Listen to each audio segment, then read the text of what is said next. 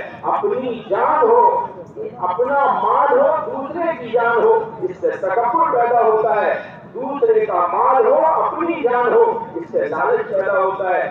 اپنا مال اپنی جان لے کر نکلنا اس سے ہدایت پیدا ہوتی ہے. ہدایت اس نور کو کہتے ہیں. حکموں میں کامیابی نظر آنے لگے اور بے حکمی میں ناکامی نظر آنے لگے. سنت شریعت میں دنیا آخرت کا بننا نظر آنے لگے اور سنت شریعت کے ٹوٹنے پر دنیا آخرت کا بگڑنا نظر آنے لگے. بچہ ایک سنت ٹوٹے ہماری آہ نکلے. گھر والوں میں سے ذرا حیا پر فرق پڑ ہماری آہ نکلے. ایک وقت کی تصویر چھوٹے ہمارے اندر درد پیدا ہو جائے. ایک دن قرآن نہ پڑھا ہمارے اندر سوزش پیدا ہو جائے. ایک دن محنت چھوٹ گئی ہمارے اندر ایسے جیسے دوا کھانے والے کو دوا کا احساس پیدا ہوتا ہے, ناشتہ کرنے والے کو ناشتے کا احساس پیدا ہوتا ہے. ایسا گشت تعلیم اور مشورے کے چھٹنے کا ایسا احساس پیدا ہوتا ہے.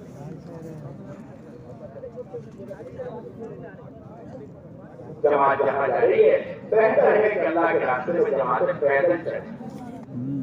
سب سے زیادہ اللہ کی رحمت کو متوجہ کرنے والی یہ پیدل جماعتیں ہیں. اللہ کا غصہ جو گناہوں کی وجہ سے ساری دنیا میں بھڑک رہا ہے, اللہ کا غضب ٹھنڈا ہوتا ہے, اللہ کا غصہ ٹھنڈا ہوتا ہے اللہ کے راستے کی نقل و حرکت سے اور مسجدوں کے آباد ہونے سے.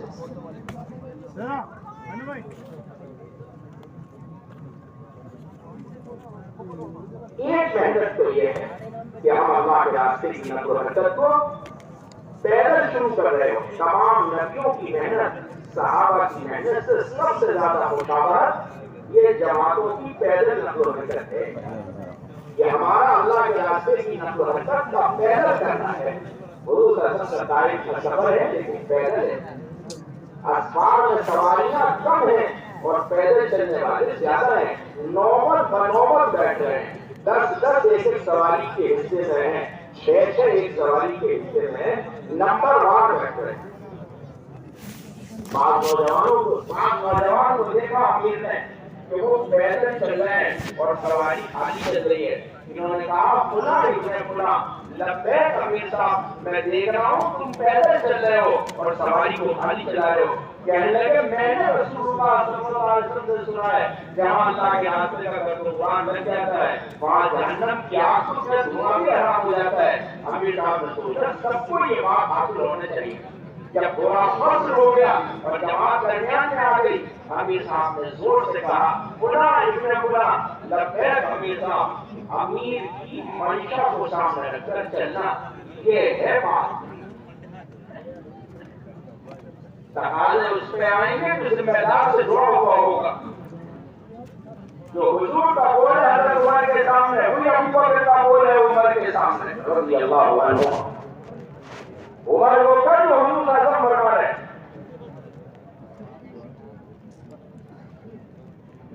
اپنے امیر کی مانو چاہے اس کا سر کشمش کے برابر ہو. منشا کو سامنے رکھ کر چلنا.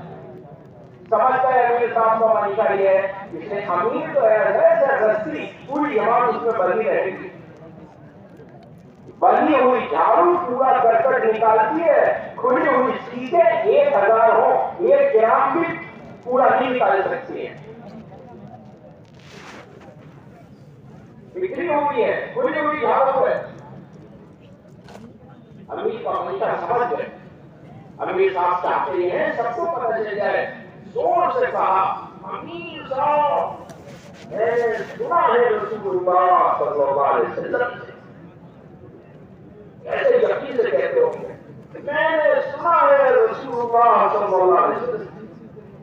جیسے صحابہ یقین کی بات یقین سے کہتے تھے, یقین کی بات یقین سے سنتے تھے, یقین کی بات اخلاق سے کہتے تھے, یقین کی بات اخلاق سے کہتے تھے. کچھ نہیں بدلا چاہنا ہمیں اس سے.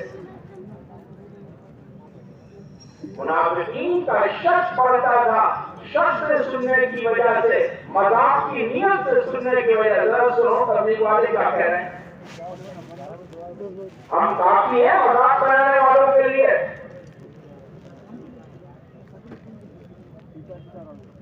وہ کہتے تھے جھونپڑیوں میں رہ کے بہنوں کے خواب دیکھ رہے ہیں, خندق کھود رہے ہیں, خبر ملک کی کسنا ہے, ماحول بن جائے گا.